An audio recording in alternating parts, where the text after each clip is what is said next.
Now I probably got some other group pissed off at me because I said fruit. There's a different group to get pissed off at you in this country for everything you're not supposed to say.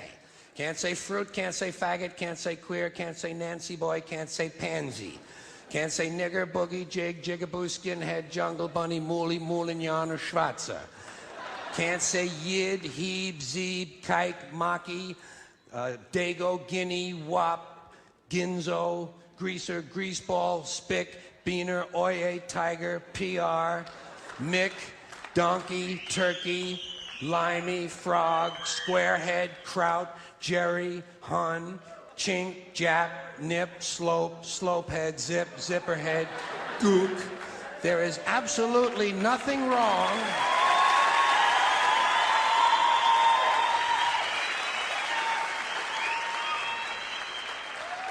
There is absolutely nothing wrong with any of those words in and of themselves. They're only words. It's the context that counts. It's the user. It's the intention behind the words that makes them good or bad. The words are completely neutral. The words are innocent. I get tired of people talking about bad words and bad language. Bullshit. It's the context that makes them good or bad. The context that makes them good or bad. For instance, you take the word nigger. There is absolutely nothing wrong with the word nigger in and of itself. It's the racist asshole who's using it that you ought to be concerned about. We don't care when Richard Pryor or Eddie Murphy say it. Why? Because we know they're not racist. They're niggers. Context. Context. We don't mind their context because we know they're black. Hey, I know I'm Whitey, the blue-eyed devil, patio fade, gray boy, honky motherfucker myself. Don't bother my ass. They're only words. You can't be afraid of words that speak the truth, even if it's an unpleasant truth, like the fact that there's a bigot and a racist in every living room on every street corner in this country. I don't like words that hide the truth. I don't like words that conceal reality. I don't like euphemisms or euphemistic language. And American English is loaded with euphemisms because Americans have a lot of trouble dealing with reality. Americans have trouble facing the truth. So they invent a kind of a soft language to protect themselves from it. And it gets worse with every generation. For some reason, it just keeps getting worse. I'll give you an example of that. There's a condition in combat. Most people know about it. It's when a fighting person's nervous system has been stressed to its absolute peak and maximum, can't take any more input. The nervous system has either snapped or is about to snap. In the First World War, that condition was called shell shock. Simple, honest, direct language. 2 syllables, shell shock. Almost sounds like the guns themselves. That was 70 years ago. Then a whole generation went by, and the Second World War came along, and the very same combat condition was called battle fatigue. 4 syllables now. Takes a little longer to say. Doesn't seem to hurt as much. Fatigue is a nicer word than shock. Shell shock. Battle fatigue. Then we had the war in Korea, 1950. Madison Avenue was riding high by that time, and the very same combat condition was called operational exhaustion. Hey, we're up to 8 syllables now.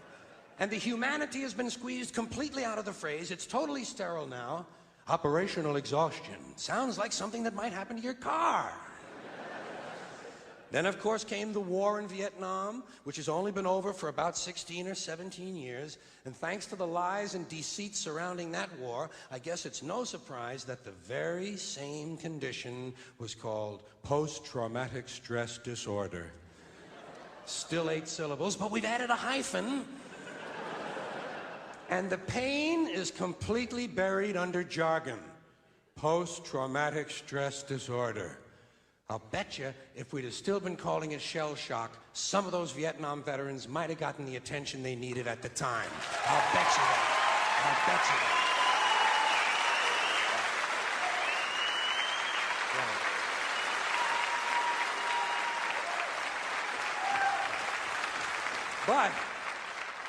But it didn't happen. And one of the reasons is because we were using that soft language, that language that takes the life out of life. And it is a function of time. It does keep getting worse. Give you another example. Sometime during my life, toilet paper became bathroom tissue. I wasn't notified of this. No one asked me if I agreed with it. It just happened. Toilet paper became bathroom tissue. Sneakers became running shoes. False teeth became dental appliances. Medicine became medication. Information became directory assistance. The dump became the landfill. Car crashes became automobile accidents.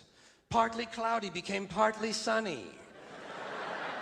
Motels became motor lodges. House trailers became mobile homes. Used cars became previously owned transportation. Room service became guest room dining. And constipation became occasional irregularity. When I was a little kid, if I got sick, they wanted me to go to the hospital and see the doctor. Now they want me to go to a health maintenance organization or a wellness center to consult a healthcare delivery professional. Poor people used to live in slums. Now the economically disadvantaged occupy substandard housing in the inner cities. And they're broke. They're broke. They don't have a negative cash flow position. They're fucking broke. Because a lot of them were fired. You know, fired. Management wanted to curtail redundancies in the human resources area, so many people are no longer viable members of the workforce. Smug, greedy, well-fed white people have invented a language to conceal their sins. It's as simple as that. The CIA doesn't kill anybody anymore. They neutralize people. Or they depopulate the area. The government doesn't lie. It engages in disinformation. The Pentagon actually measures nuclear radiation in something they call sunshine units.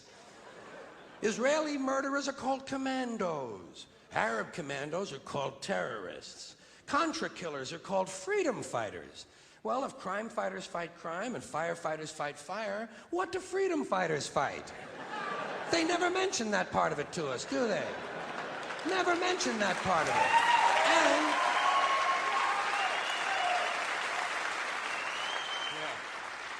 And some of this stuff is just silly. We all know that. Like on the airlines, they say they want a pre-board. Well, what the hell is pre-board? What does that mean? To get on before you get on? They say they're going to pre-board those passengers in need of special assistance. Cripples. Simple, honest, direct language. There's no shame attached to the word cripple that I can find in any dictionary. No shame attached to it. In fact, it's a word used in Bible translations. Jesus healed the cripples. Doesn't take 7 words to describe that condition. But we don't have any cripples in this country anymore. We have the physically challenged. Is that a grotesque enough evasion for you? How about differently abled? I've heard them called that, differently abled. You can't even call these people handicapped anymore. They'll say, we're not handicapped, we're handy-capable. These poor people have been bullshitted by the system into believing that if you change the name of the condition, somehow you'll change the condition. Doesn't happen. Doesn't happen. We have no more deaf people in this country, hearing impaired. No one's blind anymore, partially sighted or visually impaired. We have no more stupid people. Everybody has a learning disorder. Or he's minimally exceptional. How would you like to be told that about your child? He's minimally exceptional. Oh, thank God for that. Psychologists actually have started calling ugly people those with severe appearance deficits. It's getting so bad that any day now I expect to hear a rape victim referred to as an unwilling sperm recipient.